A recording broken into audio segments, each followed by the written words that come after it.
Luar biasa saudara ya, hari ini kita bergembira ya saudara, amin ya. Saudara, langsung kita buka satu ayat firman Tuhan di dalam ayat hafalan kita, Yesaya 41 ayat 10. Firman Tuhan katakan, Yesaya 41 ayat 10. Janganlah takut sebab aku menyertai engkau. Janganlah bimbang sebab aku ini Allahmu. Aku akan meneguhkan, bahkan akan menolong engkau. Aku akan memegang engkau dengan tangan kananku yang membawa kepada kemenangan. Saudara, kalau dikatakan di dalam firman Tuhan ini, janganlah takut. Saudara, kalau dikatakan janganlah takut, ini adalah sesuatu yang berasal dari luar. Saudara, itu seperti ada ancaman, saudara. Itu dari luar, saudara.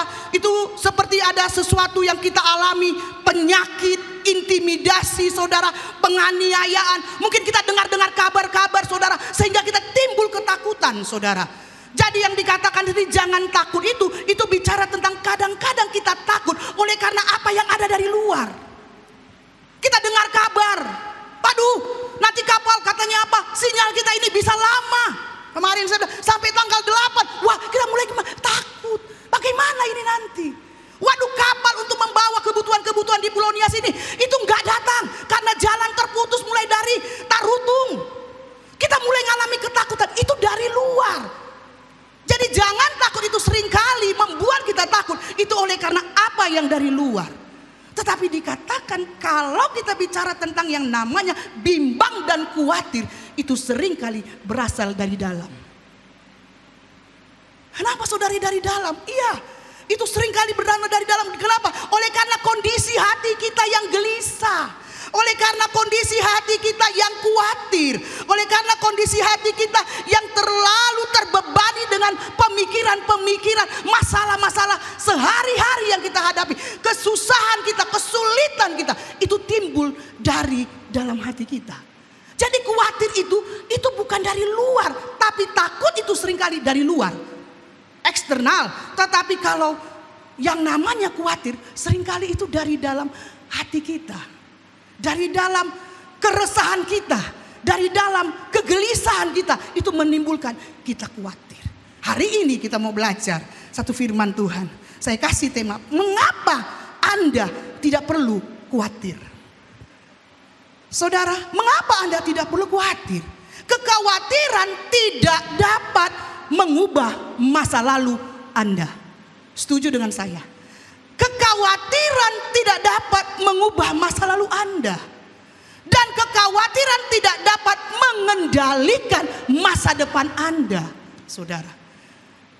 Jadi kekhawatiran itu tidak dapat mengendalikan masa depanmu, saudara. Jadi kekhawatiran itu hanya dapat membuat hidupmu sengsara setiap hari, saudara. Karena nggak bisa mengendalikan masa depan kita dan tidak akan pernah bisa mengubah masa lalu kita, saudara. Lalu kekhawatiran itu bisa timbul karena kita berusaha mengendalikan keadaan, saudara. Kenapa kadang-kadang kita khawatir itu timbul? Ketika Anda berusaha mencoba mengendalikan situasi. Makanya kita timbul khawatir. Kita ingin mengendalikan situasi dan keadaan yang tidak dapat kita kendalikan. Makanya timbul kekhawatiran. Kalau kita suka berusaha mencoba mengendalikan situasi, mengendalikan keadaan, saudara, itu yang kadang-kadang membuat kita akhirnya jadi khawatir. Saudara, contoh saudara, kita ingin saudara dapat mengendalikan situasi ekonomi. Saya mau tanya saudara, ekonomi itu naik turun. Kita nggak bisa mengendalikan ekonomi, saudara. Kadang-kadang kita heran, kadang-kadang kita bilang, waduh kok mahal kali. Kita lihat keadaan kita di Pulau Nias ini, saudara. Bagaimana kita menghadapi itu, saudara? Kita nggak bisa mengendalikan situasi ini. Kemarin waktu minggu lalu saya beli cabai 40.000, 38.000. Puji Tuhan saya beli 1 kilo. Jadi masih ada stok cabai kami. Kalau kemarin saudara, cabai itu ada yang beli sampai 200.000, 150.000, 130.000. Saudara, kita nggak bisa kendalikan situasi itu. Lalu saudara, kita nggak bisa kendalikan apa? Masa depan kita nggak bisa kendalikan. Satu kali aku bisa lihat ada orang-orang yang sudah tamat kuliah, Ada orang-orang yang sudah bergelar sarjana. Bahkan ada beberapa orang di Pulau Nias ini yang datang konseling dengan kami, minta didoakan saudara. Adalah orang-orang yang punya nilai terbaik di kampusnya, itu cum laude. Tetapi sampai detik hari ini mereka nggak dapat pekerjaan. Saudara, kita nggak bisa kendalikan masa depan, kita nggak bisa kendalikan saudara. Sehingga seringkali kita berasumsi, seringkali kita menghayal, seringkali kita berandai-andai. Akhirnya timbul kekhawatiran.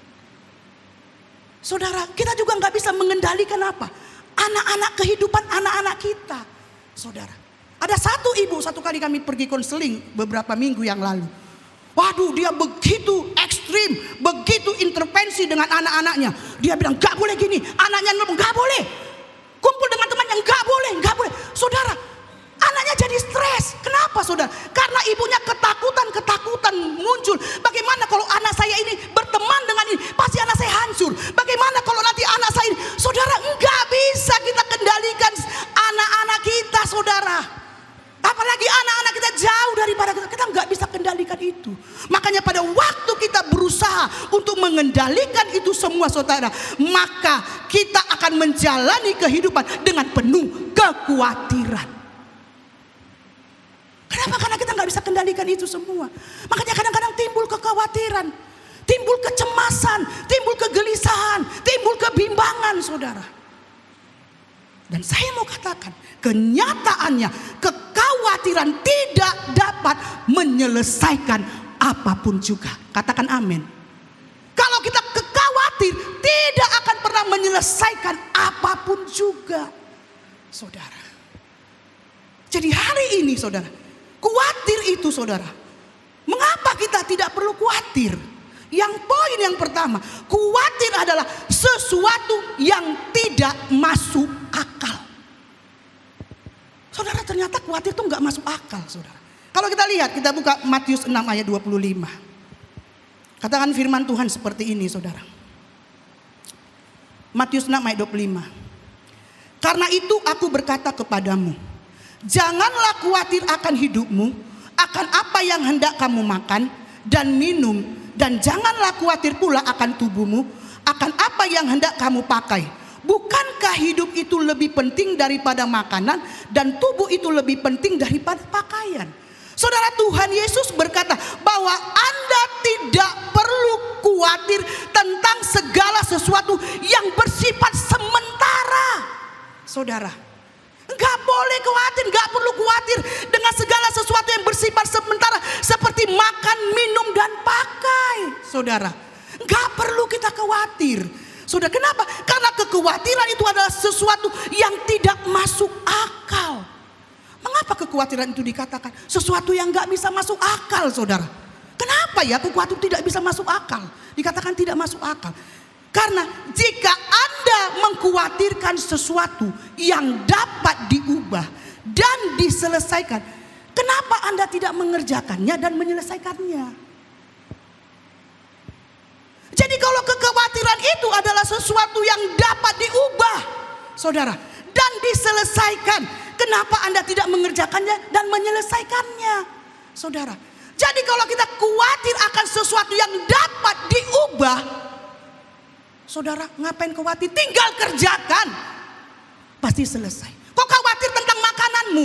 Apa yang akan aku makan hari ini?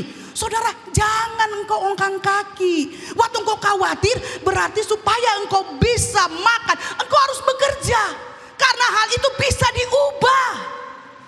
Amin. Jadi kalau kita khawatir tentang sesuatu yang dapat berubah, ngapain saudara? Tinggal kau kerjakan, kau selesaikan. Tetapi banyak sekali orang khawatir tentang hal-hal sebenarnya dia bisa ubah. Tetapi dia bergumul dengan kekhawatiran-kekhawatiran itu, dengan kemalasannya. Sehingga apa? Sehingga keadaannya tidak pernah berubah. Lalu jika Anda mengkhawatirkan sesuatu yang tidak dapat diubah, tadi saudara, engkau mengkhawatirkan sesuatu yang dapat diubah, tinggal engkau kerjakan dan engkau selesaikan. Tetapi kalau Anda mengkhawatirkan sesuatu yang tidak dapat Anda ubah dan selesaikan, Saudara, kalau engkau khawatir tentang apa yang tidak bisa kau ubah dan kau selesaikan, tinggal engkau mendoakan, serahkan pada Tuhan. Doakan. Kenapa? Karena engkau gak bisa mengubah itu, saudara. Engkau gak bisa mengubah itu semua. Sehingga firman Tuhan katakan, serahkanlah segala kekhawatiranmu kepadanya, sebab ia yang akan memelihara kamu. Saudara, apa yang hari-hari ini yang bisa kita ubah? Jangan khawatir. Tinggal kerjakan, saudara. Engkau akan mendapatkan sesuatu apa yang kau butuhkan. Tetapi kalau ada sesuatu kekhawatiran, sesuatu yang tidak dapat engkau ubah dan selesaikan, kenapa Anda tidak mendoakannya? Doakan dan serahkan kepada Tuhan. Amin. Yang gak bisa engkau ubah, tinggal kau doakan, serahkan kepada Tuhan. Karena itu bagiannya Tuhan. Saudara, ingat. Bedakan, saudara, orang yang pasrah dengan orang yang berserah. Orang yang pasrah, saudara, itu sifatnya pasif. Dia nggak buat apa-apa, saudara. Contoh, saudara, ini orang yang pasrah ya, saudara. Dia punya utang nih, saudara. Orang ini punya utang. Saya percaya setiap kita pernah berutang. Benar ya, saya juga berutang loh, saudara. Tetapi bahayanya, engkau berutang, engkau nggak bayar. Itulah yang membuat berkat Tuhan terhalang bagimu. Contoh orang yang pasrah, dia udah banyak utang nih. Di sana utang, di sana utang, di mana-mana utang, di mana-mana utang. So, dan dia dikenal suka berutang, dan orang nggak percaya lagi dengan orang ini. Lalu dia menghayal. Dia bayangkan, waduh, kalau seandainya aku nanti punya uang, aku akan bayar utangku sama Ina ini, sama Ama ini, sama ini, sama itu, sama ini. Dia mulai menghayal. Tapi gak buat apa-apa, saudara. Saya mau tanya, bisa gak dia bayar utang? Gak bisa. Kenapa? Karena dia pasrah kepada Tuhan. Terjadi apa yang terjadi, terjadilah, saudara. Dia menghayal, nanti kalau aku ada uang ku bayar. Tetapi tidak melakukan apa-apa. Saya percaya orang ini tidak akan pernah bisa membayar utangnya. Gak akan bisa, saudara. Tetapi orang yang dia berserah kepada Tuhan, saudara. Orang ini, saudara, dia mulai buat rencana. Dia mulai buat rencana, dia mulai kerjakan, dan dia doakan dengan tekun, dan dia percaya ini pasti akan terjadi. Itu orang yang berserah. Saudara, satu kali, saudara, mungkin kita bilang anak-anak kita mau kuliah, saudara. Bagaimana ya anak-anak saya kuliah, saya nggak punya uang. Tetapi mulai saya selalu mengingatkan kepada banyak keluarga-keluarga. Karena itu pengalaman pribadi saya. Karena saya punya pengalaman pribadi, bukan ada aset, bukan ada tabungan memuliakan anak-anak. Tidak, tetapi saya melatih diri. Berserah kepada Tuhan. Saya kerjakan bagian saya. Saya bikin rencana, anak ini nanti akan kuliah di sini. Anak-anak waktu mau kuliah, Theo kemana kau kuliah, Grace kemana? Mereka menceritakan semua apa kerinduan mereka. Aku mau kuliah di sini mah, aku mau kemana tujuannya, apa goalnya, akan kerja di mana kamu? Saudara, sedetail itu kami tanya kepada anak-anak. Sehingga dua anak-anak kami itu selesai, mereka kuliah sesuai dengan jurusan mereka. Saudara, tetapi pada waktu dari awal, saudara, berserah kepada Tuhan. Ini cita-cita anak-anak kami, Tuhan. Ini cita-cita mereka, Tuhan. Tetapi Tuhan, keadaan kami sepertinya tidak memungkinkan. Tetapi saya punya rencana, anak akan kuliah di sini. Mulai atur, mulai menabung, sedikit demi sedikit, sedikit demi sedikit. Berdoa, Tuhan terima kasih, aku percaya anak kami ini akan bisa kuliah di sini. Mulai menabung sedikit demi sedikit, sedikit demi sedikit. Saya percaya yang saya tabung itu tidak cukup untuk kuliah anak saya. Tetapi saya punya keyakinan orang yang berserah kepada Tuhan sampai titik di mana dia mampu, berarti itulah kemampuannya. Kalau lebih daripada itu dia tidak mampu, berarti itu bagiannya Tuhan. Amin. Itulah orang yang berserah, saudara. Orang yang berserah itu, dia bikin rencana, dia bekerja, saudara, dia berdoa, dia percaya ini pasti akan terjadi. Dengan cara apa? Dia lakukan apa yang menjadi bagiannya. Amin. Jadi jangan ada yang bilang saudara nanti, aduh bagaimana anak saya mau kuliah, saya nggak ada uang, saya butuh bantuan, saya butuh donatur, saya butuh ada orang yang menolong saya layak ditolong karena saya nggak punya uang. Saudara, itu namanya engkau pasrah. Tetapi orang yang berserah kepada Tuhan, dia akan buat rencana. Amin saudara. Jadi maka dikatakan, mengapa saudara? Kalau kita khawatir saudara, dan kita tidak lakukan apa-apa, kita hanya pasrah saudara, kita tidak lakukan apa-apa saudara. Saya mau katakan saudara, engkau tidak akan mendapatkan apa-apa. Sama dengan seperti orang yang berutang tadi, dia menghayal nanti tapi nggak kerja. Nggak mungkin saudara. Makanya dikatakan apa? Khawatir itu adalah sesuatu yang tidak masuk akal. Kenapa? Kalau kita bisa mengerjakannya, kenapa nggak kita kerjakan? Kalau kita tidak bisa mengendalikannya, serahkan sama Tuhan. Berarti itu bagiannya Tuhan. Katakan amin. Itu bagiannya Tuhan. Saudara. Yang selanjutnya, kekhawatiran adalah sesuatu yang tidak wajar. Kenapa kekhawatiran itu dikatakan sesuatu yang tidak wajar? Kita lihat Matius 6 ayat 26. Pandanglah burung-burung di langit, yang tidak menabur dan yang tidak menuai dan yang tidak mengumpulkan bekal dalam lumbung, namun diberi makan oleh Bapamu yang di surga. Bukankah kamu jauh melebihi burung-burung itu? Saudara, Tuhan mengatakan bahwa kekhawatiran itu adalah sesuatu yang tidak wajar dan yang tidak masuk akal. Sebab apa? Sebab burung-burung di udara saja saudara, yang ada di langit saja saudara, dipelihara dan dilindungi oleh Bapamu di surga. Apalagi engkau, katakan amin, engkau lebih daripada burung-burung yang ada di udara itu. Makanya dikatakan apa? Khawatir itu adalah sesuatu yang enggak wajar. Burung-burung aja dipelihara tuh. Enggak mungkinlah kita anaknya, orang yang takut akan Tuhan, enggak dipelihara Tuhan. Itu maksud daripada ayat ini. Bahkan dikatakan saudara, Mazmur 91 ayat 1. Kita lihat Mazmur 91 ayat 1. Orang yang duduk dalam lindungan yang maha tinggi dan yang bermalam dalam naungan yang maha kuasa, dan akan berkata kepada Tuhan tempat perlindunganku dan kubu pertahananku, Allahku yang kupercaya, sungguh Dia yang akan melepaskan engkau dari jerat penangkap burung. Setiap orang sesungguhnya dia tidak bisa melepaskan diri dari kegelisahan. Setiap orang tidak pernah bisa melepaskan dirinya dari kegelisahan, kecemasan, kekhawatiran saudara. Kalau dia lakukan itu dengan kekuatannya sendiri, dia tidak akan pernah lepas dari jerat penangkap burung. Itu bicara tentang kegelisahan, ketakutan, kegentaran, kecemasan. Dengan kekuatan kita sendiri, kita tidak akan pernah bisa melepaskan diri kita dari situ. Tetapi kita butuh masuk dalam hadirat Tuhan. Kita butuh yang namanya apa? Tuhan.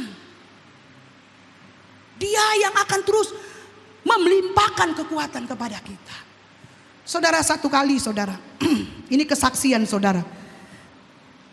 Berbulan-bulan saya selalu kepengen kalau saya bagi firman sesuatu itu ada nilai yang saya memang menang di dalam hal itu. Karena saya selalu ingin bagi firman Tuhan itu bukan pengetahuan ya, tetapi kesaksian hidup yang saya sudah alami dan itu menjadi hidup bagi orang lain. Saudara, saya menyaksikan ini. Ada kegelisahan, ada kekhawatiran, ada ketakutan. Jerat penangkap burung itu, takut gelisah. Satu kali saudara waktu bulan Mei, nanti saudara selesai saya khotbah jangan nanya ya, Bu siapa Bu, kenapa Bu, kok bisa Bu, maaf jangan ada pertanyaan seperti itu. Saudara, kepo gitu loh saudara, kepo kali apa sih Bu, kapan, kenapa? Wah jangan saudara, tinggal saudara terima aja dengan iman saudara ya. Lalu saudara satu kali waktu bulan Mei saudara, anak kami Theo akan wisuda. Tanggal 10 wisuda, saya tanggal 17 wisuda. Pak Bangun tanggal bulan Agustus dia wisuda. Dan anak kami Misael juga berangkat 2 orang, berangkat ke Jogja kuliah. Lalu satu kali karena kami butuh uang, saya meminjam uang, tetapi sudah saya bayar. Saya ngomong di sini udah dibayar saudara ya, bukan gak dibayar. Saudara, waktu saya pinjam uang saudara, saya pinjam uang dengan satu orang itu 80 juta. Waktu itu saya bilang, Bu transfer lah Bu uangnya Bu, karena saya butuh Bu, karena kami akan berangkat gitu saudara.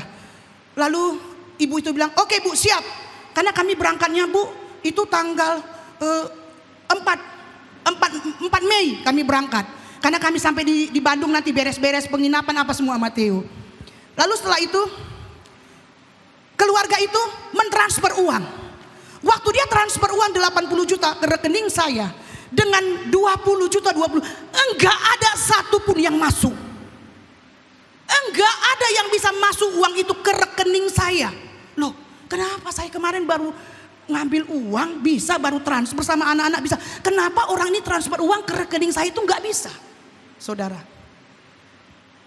Lalu akhirnya Bapak bilang, udah mah, kalau nggak bisa ke rekening mama, ke rekening papa aja. Wah, aku kalau jujur ya, nggak tahu aku kalau ibu-ibu di sini, tapi saya seperti ini jujur. Jangan saudara samakan saya dengan saudara ya.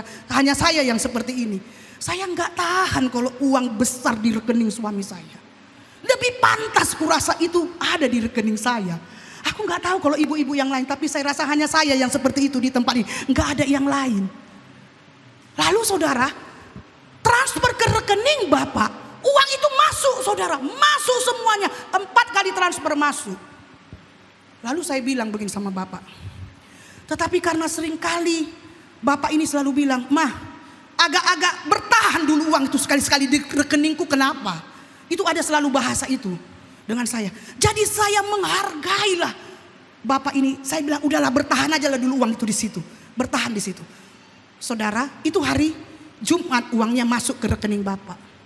Hari Sabtu malam saya menyetrika karena hari Senin kami mau berangkat. Pada waktu itu mungkin Ina Gwen ingat, waktu itu saya kasih uang 40 juta untuk pembangunan dari satu orang yang dari Medan. 40 juta dititip ke kami. Besok hari Minggunya saya titip karena hari Seninnya kami berangkat. Kita ada tolo-tolo di sini kemarin itu sama Evan pada waktu itu, saudara. Lalu setelah itu malam saudara, saya setrika baju karena saya bilang, wah saya nggak bersihkan gereja karena konsel kami nggak bersihkan, hari Minggu saja saya bersihkan gereja karena kami siapkan baju, jangan nanti kami mau berangkat gitu saudara. Karena kami naik pesawat sama Bapak. Udah saya tidak tahu apa yang terjadi saudara. Hanya dalam tempo detik malam itu uang yang ada di rekening itu hilang. Saudara, kalau saudara saya, apa yang saudara lakukan? Bapak gemetar uang itu hilang. Dia nggak tahu kenapa uang itu bisa hilang. Dan dia transfer kepada orang yang salah dan dia nggak kenal, sekitar 78 juta. Saudara, waktu saya dengar itu uang yang saya pinjam untuk kebutuhan saudara. Oh Tuhan, timbul kegelisahan, timbul keresahan, timbul khawatir. Tuhan, bagaimana anak-anak kami ini nanti sekolah? Bagaimana kebutuhan untuk kuliahnya ini Tuhan? Ini uang sebagian udah hilang. Besok Bapak khotbah malam hari Sabtu ini kami nginap di gereja. Besok dia khotbah, saudara. Saya melihat mukanya udah pucat. Tuhan, saya tenang, saya katakan, oh Tuhan Yesus, uang ini baru aja 1 hari ku pertahankan di rekening, kok langsung hilang. Saudara, saya waktu itu gak bisa nangis karena saya melihat udah pucat nih wajah. Saudara, saya saksikan ini karena kami udah menang, saudara ya, bukan mempermalukan Bapak. Tapi pada waktu itu saudara itu dia udah pucat dan dia udah gemetar. Saya katakan, Tuhan, apa yang harus dilakukan? Rangkul dia, ku peluk dia. Papa, engkau lebih penting daripada uang yang 78 juta itu. Sudah itu. Saudara, itu enggak gampang waktu ngomong itu. Mulut ini beda dengan pikiran. Waktu saya rangkul dia, udahlah Pak, uang itu lebih penting kamu daripada uang itu. Timbul pikiran, bagaimana anakku nanti kuliah? Itu kenyataan yang saya alami pada waktu detik itu. Saudara, pada waktu itu saya katakan, udah papa jangan apa, udah tenang aja.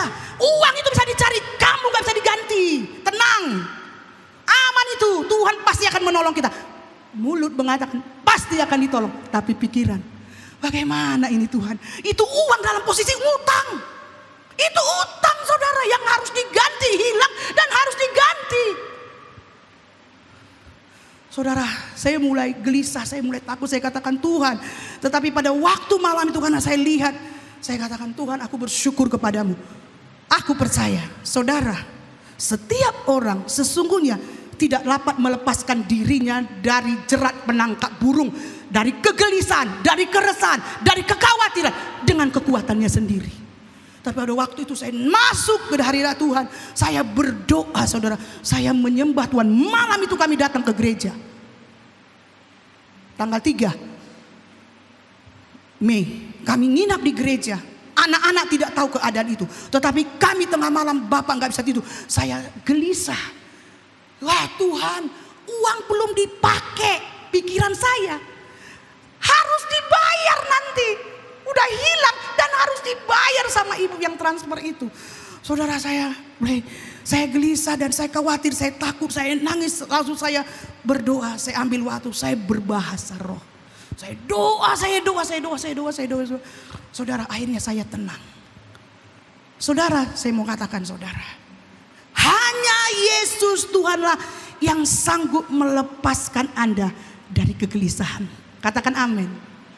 Hanya Tuhan Yesus yang mampu melepaskan engkau dari jerat khawatirmu saudara. Dengan kekuatanmu sendiri engkau tidak bisa saudara. Lalu waktu saya berdoa, saya menyembah, saya berbahasa roh saudara. Berjam-jam saya berbahasa roh saudara. Ada damai sejahtera Tuhan turun.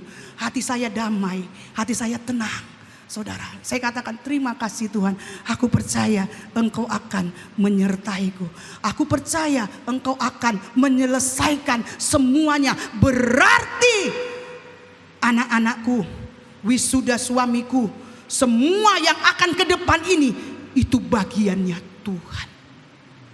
Saudara, esok hari Bapak khotbah. Saudara, saya sebelum dia khotbah saya rangkul dia. Papa, saya bilang, kesulitan kita, masalah yang kita alami hari ini, kesusahan kita bisa terjadi oleh karena kebodohanmu. Tetapi aku percaya karena kebodohan yang kau lakukan, Tuhan akan menyatakan kuasa kalau engkau mau berserah pada dia.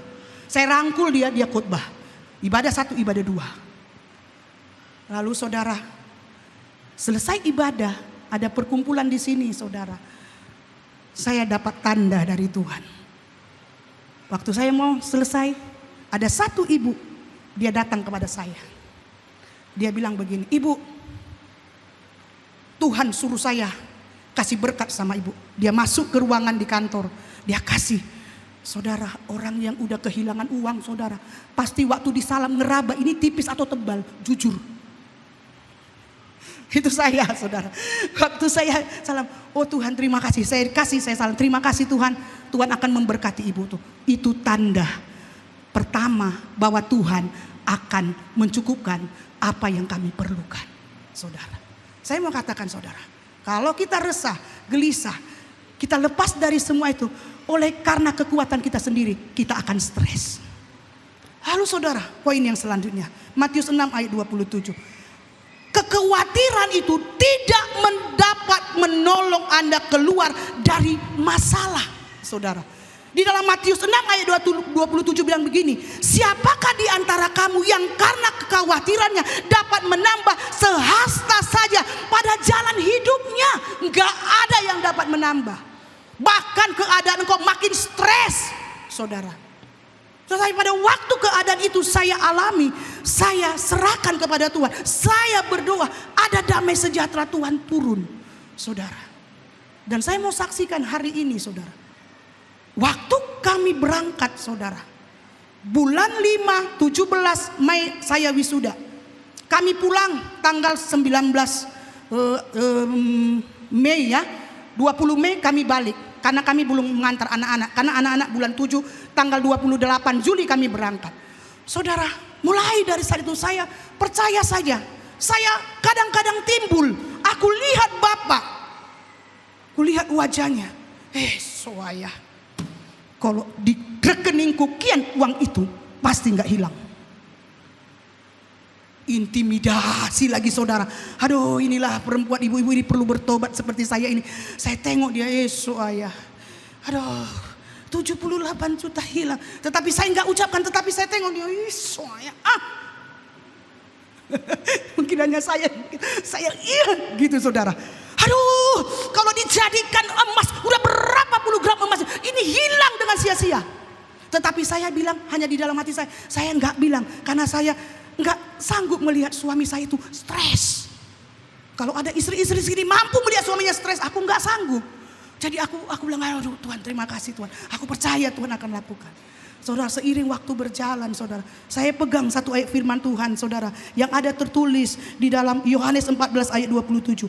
Damai sejahtera Tuhan ku tinggalkan bagimu, damai sejahteraku yang kuberikan kepadamu, dan apa yang kuberikan tidak seperti apa yang diberikan dunia olehmu. Jadi janganlah gelisah dan gentar hatimu.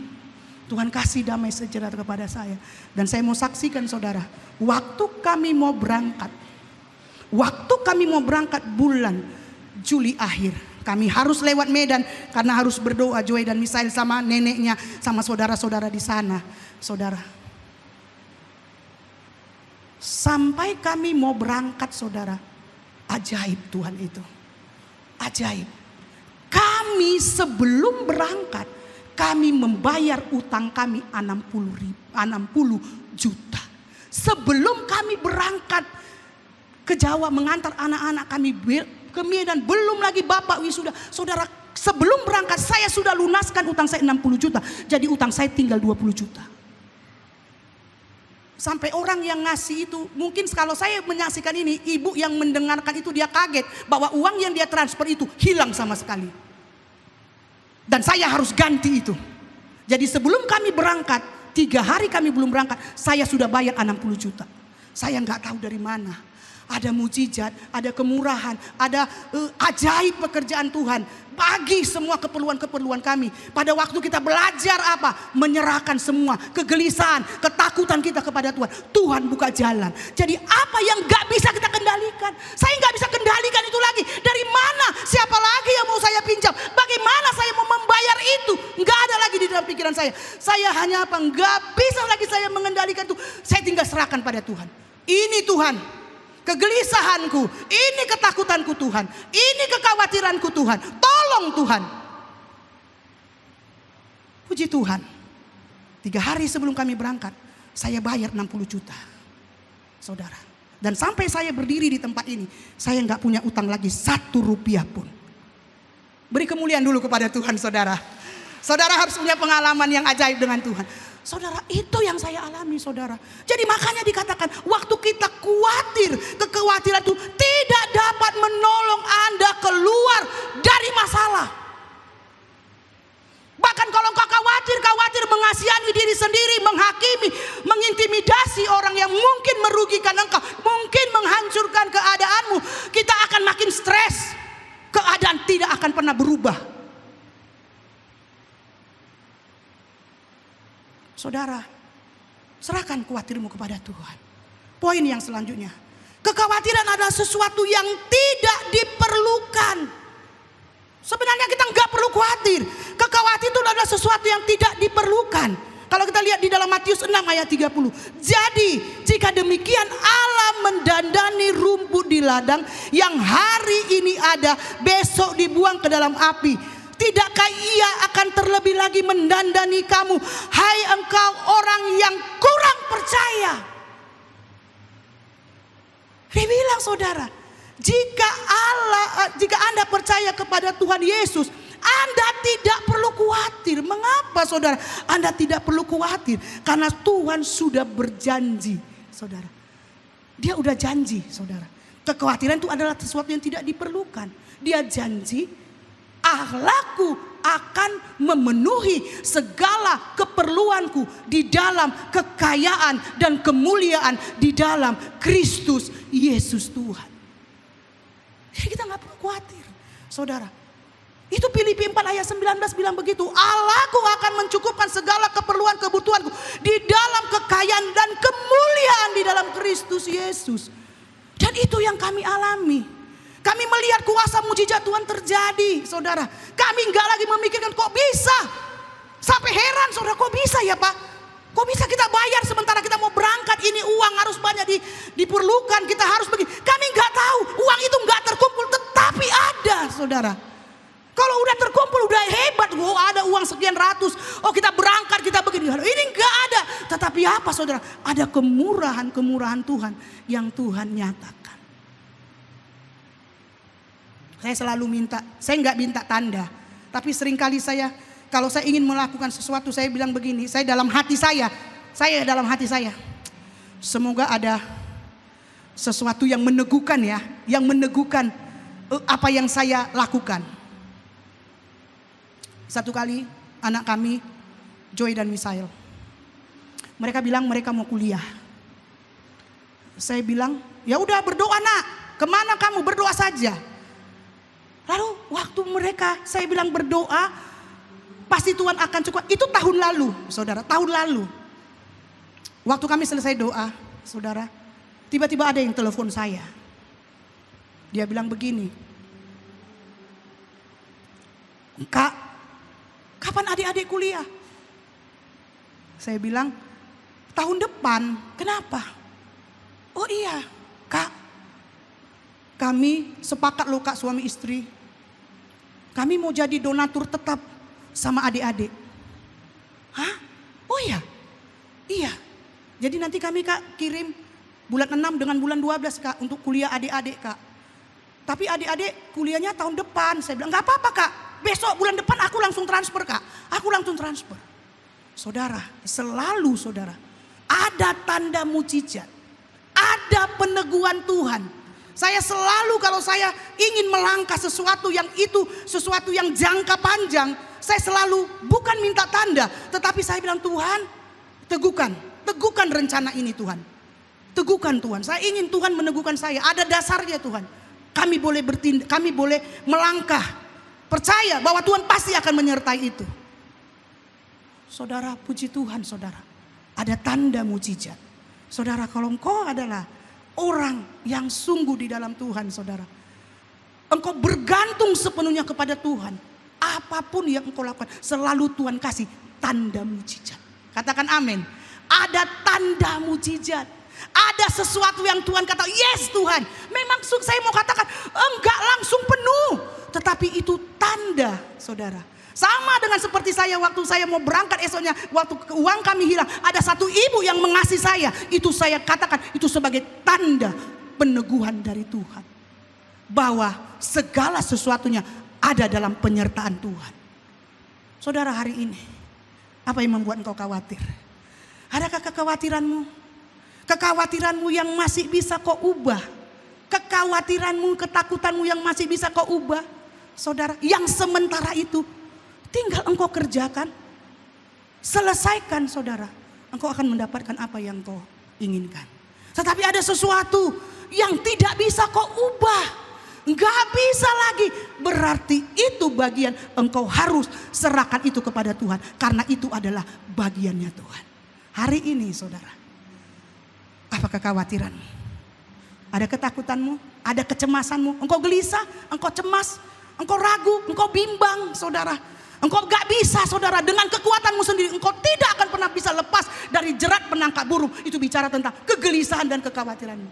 Tetapi waktu engkau datang berserah kepada Tuhan, Tuhan akan memberikan engkau damai sejahtera. Tuhan memberkati. Kita berdoa.